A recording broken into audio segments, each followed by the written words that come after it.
Our 3-year-old son Theodore may not be able to enjoy life in the ways other children can.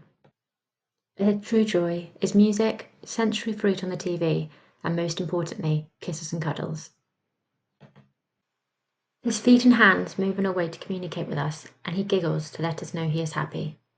His gentle soul enjoys the simplicity of our world, such as the sounds of the beautiful bird song out on a walk. He has the purest soul and the most beautiful smile, which lights up every room. Theodore used to crawl and pull himself up, but never took his first steps. He used to say mama and dada, but has since regressed these life skills. Theodore was sadly diagnosed with infantile GM1 on the 7th of August 2023. This was the worst day of our lives, riddled with so much pain and sadness, terrified for the future, knowing the implications of the condition. Unfortunately, it took a very long time for Theodore to be diagnosed. My maternal instincts kept pushing for answers for his developmental delay and extreme hypotonia, and so many different tests were done. We awaited genetic results since our beautiful nephew had infantile GM1, so we knew that it was in our family, but the experts around us reiterated that this was extremely unlikely since GM1 is such a rare condition. Unfortunately, we were also 18 weeks pregnant when we learned we are both carriers, so we had to go through an amniocentesis. Unfortunately, the amnio was also positive, and we had to go through the heartbreak of terminating our baby at 20 weeks. During that time, we received a phone call to receive Theodore's result, and he was finally diagnosed. Seeing Theo still crawling around us, we couldn't quite believe this was happening to our family once again and to our precious baby boy. By the time Theodore was diagnosed, he had regressed to a point where he couldn't participate in any of the trials.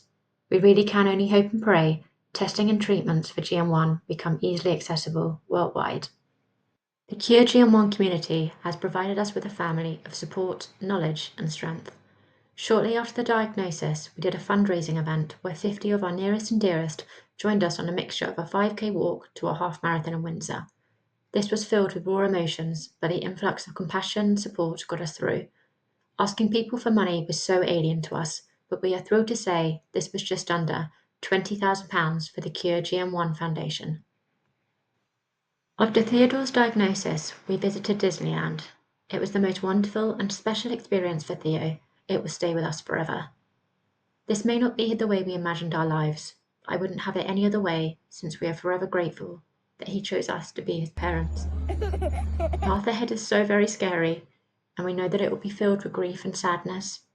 If I could do anything to change Theo's future, of course I would, but our aim is to keep him as safe, comfortable, and happy as possible. Theodore has taught us so much in the past year.